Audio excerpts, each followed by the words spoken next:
Hey, beautiful people, welcome back to my channel. I guess you can call it a podcast, and we are here for the Real Housewives of Potomac. You guys, I love Potomac. Sometimes it gives, sometimes it doesn't, but even when it's boring, I still like Potomac. So we're here for season 6, episode 1, the Nude Interlude. And it starts off with the producers asking the ladies in their confessionals, what would you call 2020? Or what would you call last season? And in one word. And Giselle says toxic. And okay, that's fitting because of everything that happened. Not to mention 2020, that was the word of 2020, toxic, for real. So we officially open with Wendy coming in a fur and some tall boots, and apparently she's doing the silhouette challenge. Now we got to remember that this was months ago, you guys, probably when it was in. So she's inviting everyone to a nude interlude where everyone is to wear nude, and there's a couple of special guests invited. And it's so funny because her husband Eddie was recording, and when she was done, he's like, look at it, it looks pretty good. And she's like, yeah, I look like an auntie, somebody's rich auntie. And she says, like, just getting out of prison. And he says, yeah, with your kitten heels. And I'm telling you, I died because they really were kitten heels. Wendy, what are you doing? What are you doing, Wendy? So very quickly, they show us Giselle on the west wing of her property, and Grace is calling her like, what's for lunch? And she's like, when are you guys going to get old enough to take care of yourselves and make your own lunch? And she hangs up on her. We see Karen feeding her plants. They show Robin and Juan outside of their new house that's getting built. Yay, Robin. So then we see that Candace's townhome or condo, whatever it was, sold for $800,000. And she is now in a new home, $1 million home, 6 beds, 7 baths, 10,500 square feet. Look, I'm actually happy for Candace and Chris because I actually like them. I know Candace is a brat.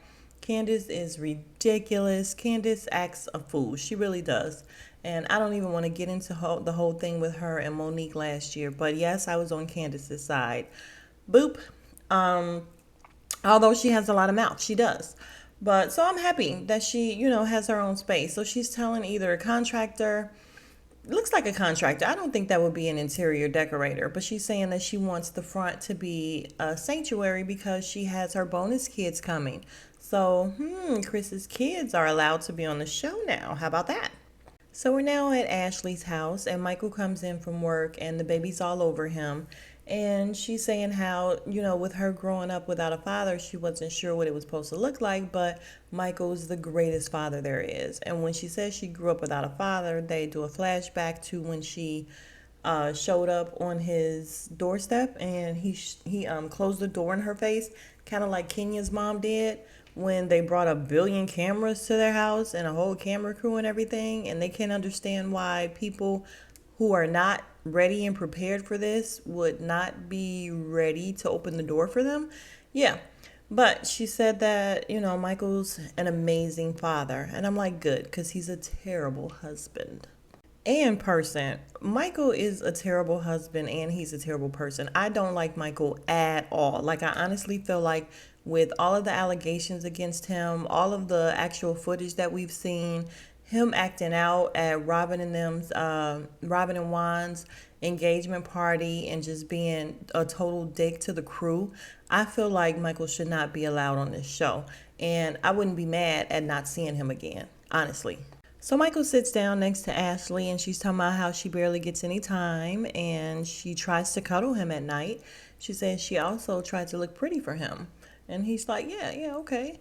And she's like, looking at him like she could just sop him up with a biscuit. And she's like, yeah, sex is recommended. And he's like, yeah, to make the baby come. She's like, yeah. And he's like, okay, we're going to have to work through that. And then he gets up and he exits because Michael is a jerk. And she proceeds to let us know that she's 10 days away from her due date. And they haven't had sex since she was 5 months old. 5 months. So she says she's asked herself, would Michael cheat on me? Do I think he would cheat on me? And she's like, we are just doing things a little differently this time. And I'm like, different to where you know for a fact that he's sleeping with somebody else and you're fine with that? Is that the difference? Because Michael, horny Michael, is definitely sleeping with somebody else. Now, do we know if it's a male or a female? We don't. But Michael is definitely not going this long without doing something to someone because he is extremely horny, as we all have seen. So Giselle goes to Candace's new house and she pulls up and she says, "Oh, George and Weezy done moved on up." And she's standing there and Candace opened the door and she's like, "You all in my windows with your fur on." And then all of a sudden, there's Naya, 8 years old, Chris's daughter, comes down the stairs and Giselle is like, "Oh, well, hello." And she's talking to her and Naya is mute. She's not saying a word. And Giselle is asking her questions. Naya is not saying a word.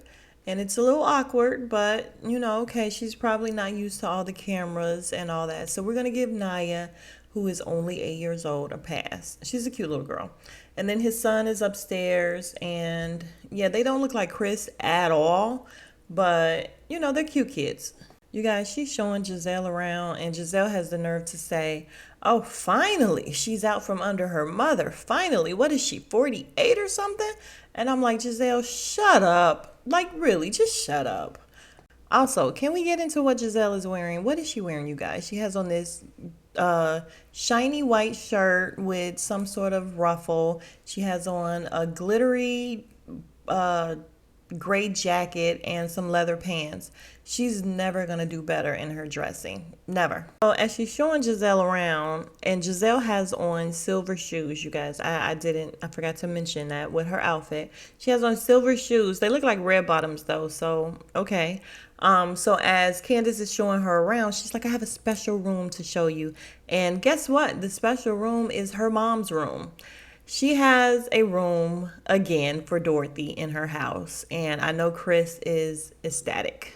Like, why does your mom need a room, ma'am? And her mom has a full-size cutout of herself. And Giselle is like, "So does your mom go to sleep with her full-size cutout looking at her?" And Candace is like, "Yeah, she don't mind."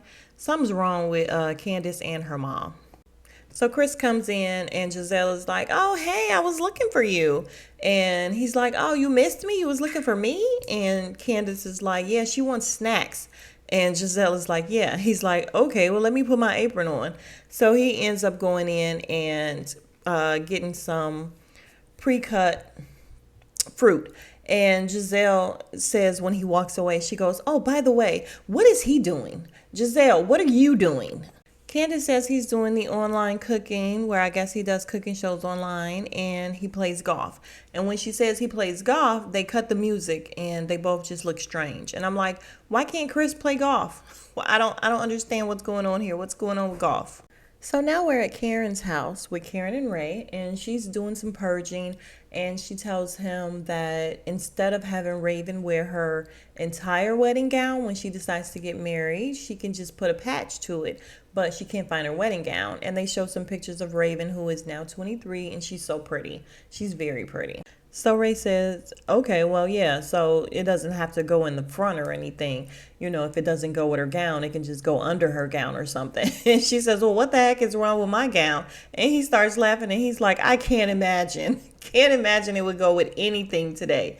I just think the whole idea is really sweet. It really is. So Karen talks about how she was speaking with her daughter about, the stigma that's put on vow renewals. And she says, "Well, why don't we just name it something different? Like, it was so nice we had to do it twice." And she's like, "Yeah, okay." And then she gets into this whole thing of some people can't keep a man for 25 minutes. And she's like, some people can't keep a man for 25 days. And some people can't get a man out of their phone. And then they show a flashback of her telling Giselle that, Jamal lives in her phone. Okay. And that introduces us to this back and forth with Karen and Giselle talking about each other. So Karen is telling Ray how Giselle, she sat back and she looked at everything and she just realized that Giselle is not her friend. And then we go back to Candace and Giselle's telling Candace how, Karen is not her friend and she's just miserable because her husband doesn't love her. and she doesn't like his ding dong. And Candace is dying laughing. And you guys, even if it's phony, I miss these girls and all this shade. And I'm sorry, I usually try to make my reviews like 20 minutes or less or whatever, but I'm going to bank on what one of my favorite YouTubers, Miss Misha, said, that, you know, the algorithms like longer videos, and this is my show. So I'm just going to get my shit off. Like, I have to say it as it's happening, and I'm not going to worry about the time. So it may be a little bit longer, maybe a lot of bit longer than what I normally do. Sue me. So Giselle feels like Karen has been spreading lies about her relationship with Jamal. Okay. She says that they've been friends for over a decade, and she saw her children grow up, and for her to be doing that is a problem. And she says how she's never told her truth. And she's like, and one day I really will tell her whole truth. So Candace says under her breath, well, you know, with the super deep voice, there's a lot of stuff that can be said. And Giselle says, yeah, about Karen. And Giselle says yes. And so she's like, well, when you do it, can you just let me know so that I can have my hard hat on? So then Karen says that Giselle has misdirected anger, and instead of directing it towards her, she needs to direct it towards the man, which is Jamal. And then they show all these different tweets and all these different, I guess, blog where write-ups or whatever, where it's saying that Jamal is saying they're not together, and he's just pretty much downplaying and denying the relationship. So this whole back and forth ends with Karen saying that Giselle needs prayer, and she says a little prayer for Giselle. Then her phone rings, and Ray's like, "Hey, your phone is ringing." So she comes over there, and she's like, "Oh, let me put my glasses on and let me sit on your lap." And if y'all could have seen the eye roll he gave, he gave an eye roll, and I think he gave it more than once. Like, he wanted to make sure we knew that this was some bullshit. But she sits on his lap, she opens it up, and it is the invite from Wendy. So we all know what the video is, and as soon as Wendy takes off her coat, Karen yells, "What the hell is that?" And Ray is like, "Where's my glasses?" And she's like, "Why you need your glasses to look at Wendy?" We see Giselle and Candace get the message, and they looking at the video. Candace screams, "Ah, come on, Bonnie." And Giselle is like, "Okay." So that was positive. Thank God, because you don't get a whole lot of positive stuff from these girls around here. So Ashley gets it, and she's like, "Oh my God, Wendy, are you doing the..." And she says, "Dean, close your eyes." And he closes his little eyes. It's so cute. So Robin gets the video, and she's like, "Oh, Wendy, what you doing?" Like, the whole time she's going, oh my God, look at what you're doing. Oh, what the fuck is this?" And then she's like, I'm like, Robin is going to watch that again later. Hands down, she's going to watch it again later. You can't tell me no different. And she says, "Okay, Professor." So Ray tells Karen to play it again. She's like, "I will not play it again." And he's like, "So what does it say?" She says, "It's an invitation. It's all girls only. That's it." And then they show Robin saying, "Okay, Wendy, couldn't you just say come over?" So cute. So now we have Wendy and Eddie at the doctor's office, and she's telling him, "Thank you for taking a little time off to come with me." And the producers ask her, "So what's new, Wendy?" And she points to the girls, and she's like, "Yeah, I got these." And they show before and after, and yeah, she got the girls bigger. You guys, my girls are big naturally, and I would rather go down. So when I see these girls going bigger, I'm like, ugh, don't you even understand that when they're smaller, clothes fit better? Well, just depending on how small, but clothes fit better and everything just looks so much better to me when they're smaller. But I guess maybe that's just a case of grass always being greener. I don't know. So the doctor comes in and he's examining her, and he's all over her stomach. So the producer asks, "So have you had any other work done?" And she's like, "Well, if I did, I would say so. I would admit it." And she gives this little like wink. Wendy, you had some more stuff done. Why is he all over your belly? So you definitely did some kind of belly tummy tuck, probably transferred to your backside. Wendy had some work done, y'all. So now we have Juan and Robin pulling up to a smoothie bar, And Robin is driving because she's the man of the relationship. And then we have the producers. They so shady. He's like, "All right, Robin, here we go again. When are you and Juan getting married?" I'm like, just the way he framed that question was so ignorant to me. But I'm all here for it. So she says, "Well, you know what? A pandemic hit, and we are building a home, and we have virtual learning." And I'm like, she is coming up with every excuse in the book. If y'all don't want to get married again, just say so. We don't care. You guys are weird. You never broke up officially. You just lived in the same house together, still slept together. However, he was, I guess, free to do whatever the hell else he wanted to do with whoever he wanted to do it with. And it looks like things are just not going to change. And we don't care enough. This wedding, I don't care enough about. And apparently it's not going to happen because she said it's not on their priority or to do list. Like they just really don't care about the wedding. So Robin and Juan sit down and they're talking about, how he wants the family to be healthy. And she said, "Yeah, I know because the kids eat Chick-fil-A every day." And he's like, "Yeah, you need to wake up. You don't get up until 10 o'clock every day. And then you feed the kids Chick-fil-A every single day." And so he's like, "You want to know what your daily routine is? Let me tell you." He tells her, "Some days you don't get your day started until 2 p.m. And he's like, "That's crazy. That's ridiculous." And he tells her that's a turnoff. So Robin says that it's pretty much due to the pandemic. She says all the days pretty much run into each other. She can't go anywhere. She doesn't have a reason to really get dressed. There's nothing to look forward to. She says she's overwhelmed and it's depressing. And you guys, it's a bit much. The pandemic was a bit much. At one point, I did find myself when we were like on lockdown. Yeah, it became to where I was like, "Oh my God, I think I'm about to lose my entire shit," because it was this exact thing where I was like, the days are running together. Like I'm up all night, sleep all day, like because everything is the same. So I understand what Robin is saying, but Juan is not here for it. Juan is like, "Well, when you have kids," which I don't, I have a 23-year-old. He's like, "Well, when you have kids, you can't do that." So yeah. So basically, Juan wants a little girl, and he's like, "We're building a house for more space." He wants a couple of little girls if he can get them, but he mainly wants a little girl. And he's like, "Robin, can you imagine yourself with a little girl?" She's like, "Yeah, I know it would be cute, or she would be cute." And yeah, I don't care enough about Robin and Juan to keep going, so that's that for them. So now we're at Candace's house with the kids, and she and Chris is cooking dinner, and the kids are there. They're doing homework, and apparently math is not Candace's strong suit. It's okay.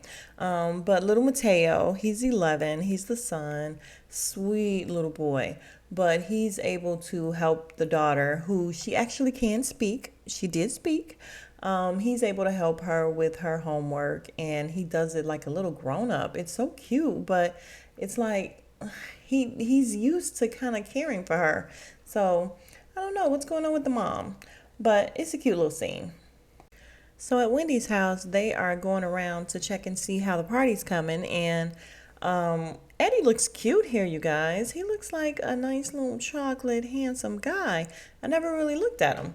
But they're looking at the cupcakes, and she says she got titty cupcakes, and they have nipples on them. And Eddie's like, "Those nipples look real." So they call the boys up, and the boys are 6 and 8, and they look like twins. It's unreal. And the little girl has gotten so big. She's 18 months now. She's walking. And they give the little boys the cupcakes and they're eating them. And so Wendy and Eddie's like, "Yeah, what do they look like?" And or what are they? Or something they asked them. And the boys are like, "Yeah, they're chocolate." And they were like, "Oh, you guys are so sweet. Stay innocent," because they didn't even understand the fact that they look like boobs. So Giselle arrives first, and Eddie is there to greet her. And apparently, that's not good enough for her because all she kept saying is, "Oh my God, where's Wendy? Where's Wendy?" And she's saying how far Wendy lives. And yeah, this is kind of like going to Nigeria. Maybe she's stuck in customs because she's nowhere to be found. And Giselle has on this one piece leather number. It's brown and it's supposed to be a nude party. She has on nude shoes, but her outfit is brown. it's okay. She has on a brown Telfar bag, so we'll allow it. But technically, she has on brown. So Robin is next to arrive, and she has on a nude colored dress. Thank you, Robin, for being in dress code. But she has on these cream-like boots, looking like these boots are made for walking. And Giselle is like, come here, let me show you something. So they go over to the table and they're going over all the names on the table, and then they get to Mia. And Robin's like, who's Mia? And Giselle's like, I don't know Mia. You know that bitch? I don't know that bitch. And I'm just like, Giselle, don't start. Don't start, because we all know how Giselle acts with new people. She should have learned from the whole thing with Monique. Don't start. Just be cool. So we have Mia and Karen on their way to the party in the vehicle, and Karen is giving us a little rundown of who Mia is. Mia has a number of chiropractic. Did I say that right? Chiropractic, yeah. Businesses, and she's very just like, listen, I'm so glad that I had a chance to get out, because all I do is, work and go home. Like, that's all I do. But I'm not gonna judge her yet. She's pretty, and I don't see that there's anything really wrong with her, so we're gonna give Mia a chance. So Karen is telling Mia's like, well, I'm glad that Wendy is being very, welcoming. And Karen is like, yeah, she's very welcoming. And they're showing where Karen and Wendy had lunch or something last week, and they went over some things. And she asked her if she could invite Mia. And Wendy's like, Mia, okay. And then they kind of got off their chest with the issues that they had before. And Wendy says, well, I'm just, realizing that you and I are from different times. And then the music goes like, and Karen drops her eyes like, this bitch just can't get it right, like Jesus. And yeah, so she says that there's a whole new Wendy now, and it's refreshing, and she can't wait to start over with her. So Ashley comes in, and she has on a cream colored dress, not nude, but cream, and some silver hunter boots. And she's like struggling because her belly is huge. So Wendy comes to the balcony, and she's like, thank you for coming. And they're all like, what the fuck is going on? Because she literally has on a robe and some house shoes. And they're like, I mean, they're fancy house shoes, but still house shoes nonetheless. And they're like, what's going on? I don't know what's going on.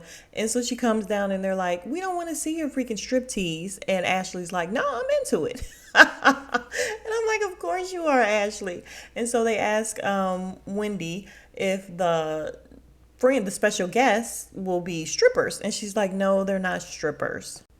So Wendy tells them that Candace called about 20 minutes ago and said that she wasn't feeling well. So we hear Candace on the phone saying that, she's not sure if it's food poisoning or what, but she's been pretty much in the restroom all night.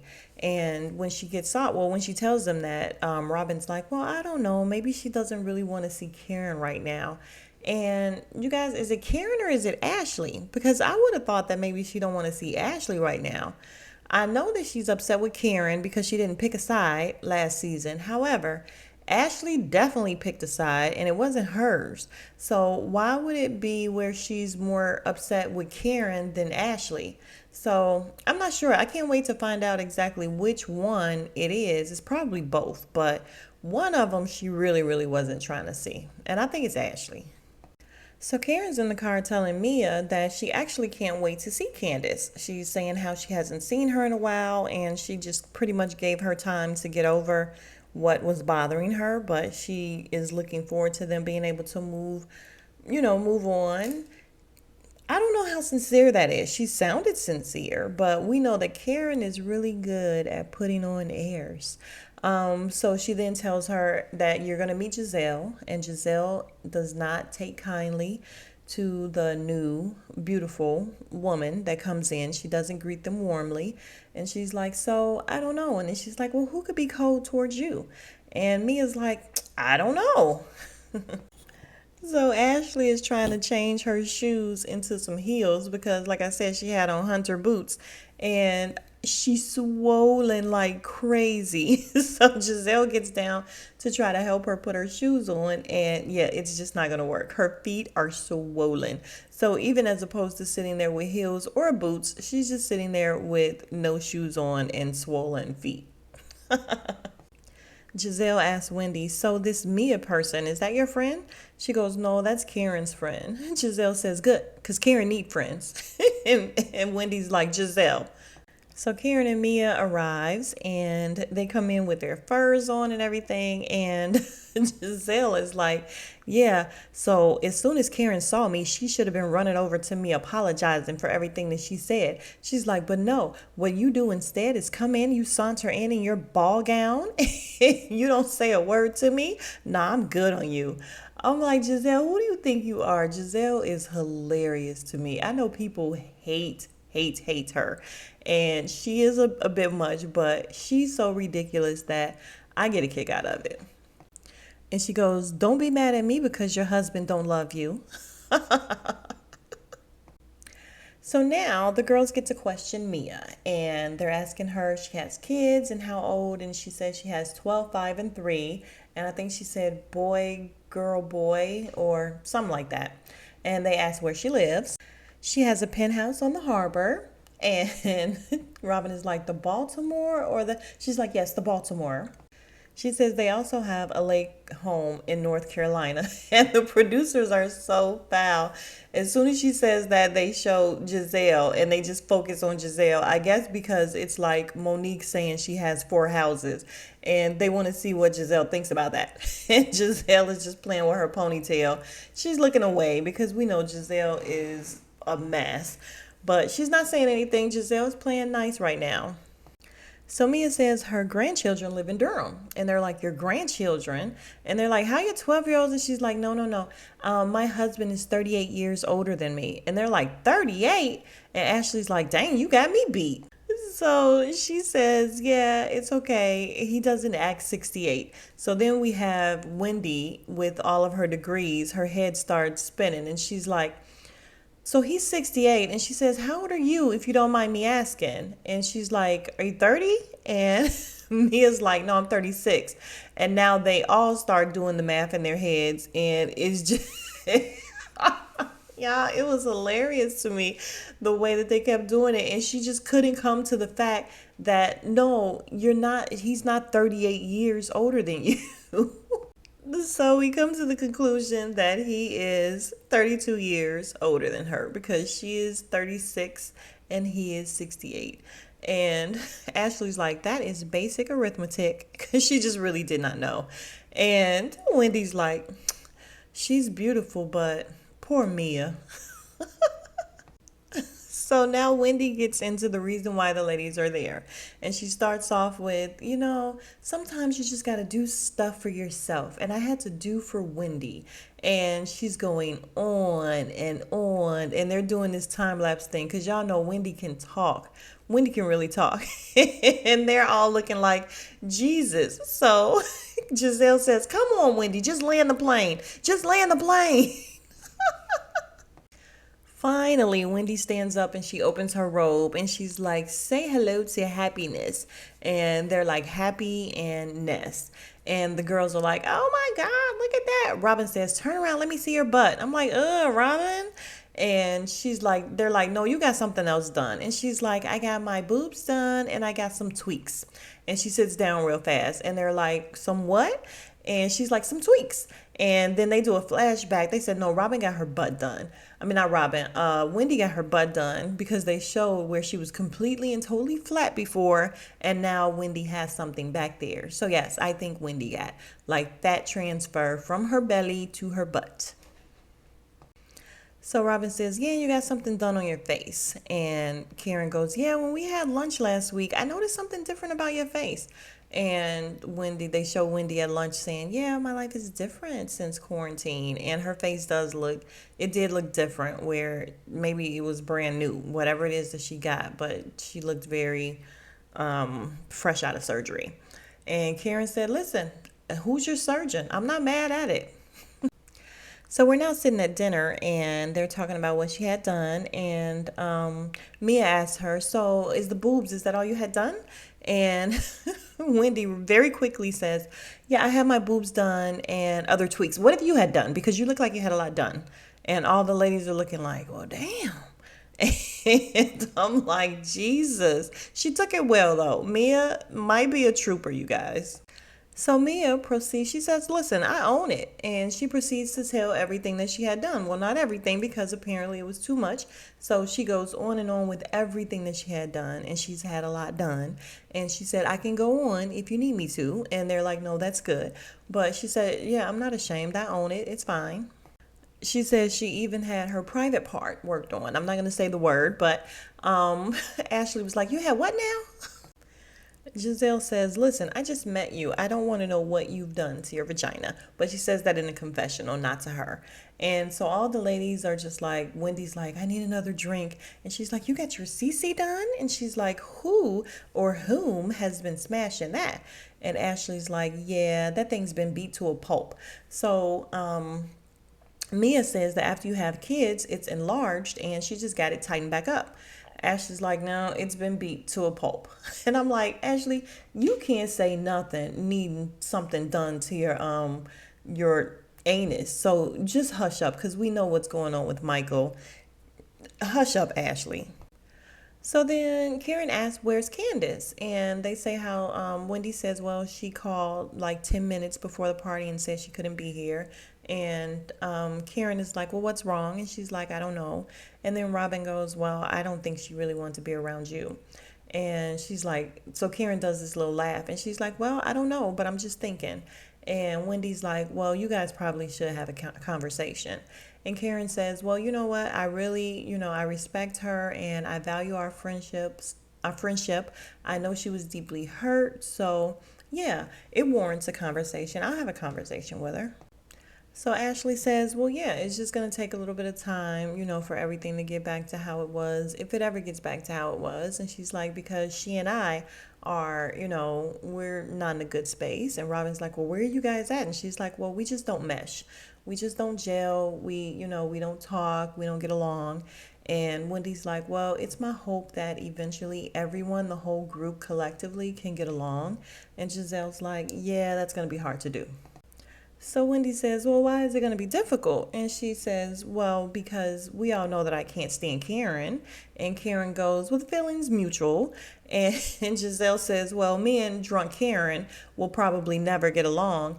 And you guys, I'm thinking to myself, these two women know how to work this show. They do. They know how to make for good TV. So behind the scenes, honestly, Giselle and Karen could be the best of friends because they came into the franchise together, not getting along. So I mean, it could be some truth to what's going on, but they know how to make good TV. So for her to say, "Yeah, I can't stand Karen," I don't know. I don't know that she would say that in real life. Do you guys think she would say that in real life? Giselle says, "I'm just going to tell your truth, your drunk truth, your cheating truth." And Karen saying, "Giselle, you don't want to do this. Giselle, you don't want to do this." She says, "Your broke truth." And all the girls' eyes are huge. And Karen's saying, "Shut up, just shut up." And she's like, "It's okay. I'll spread it out over time. I'm not going to put it all out there at once."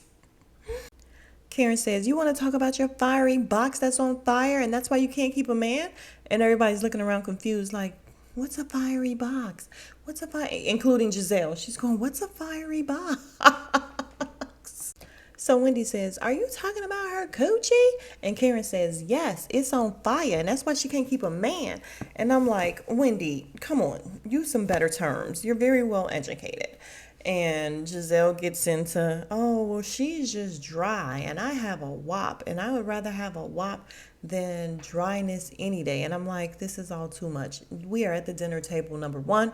Number two, you all are ladies of a certain age and this is not how you should be talking around a dinner table or anywhere else, actually. It's just nasty.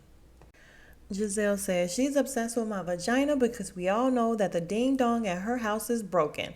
Karen says, Giselle, what you won't do is disrespect my husband because we all know that the ding dong that you're claiming is inside every other vagina. And I'm like, again, what the hell are we talking about at the dinner table? Ladies.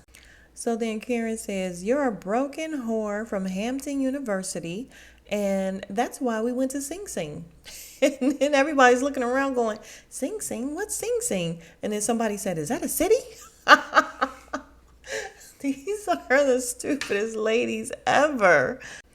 And that is where the episode ends, you guys. I think this season is going to be crazy. Not only because I just think they're going to have a whole lot of drama, but because as we can see, Giselle and Karen, to me, are playing it up for the cameras. Like they're giving us what we came to see. I'm here for it. But yeah, that's it for this week. We will be back next week for episode 2. Please like, comment, and subscribe if you have not. And I will see you guys later. Smooches.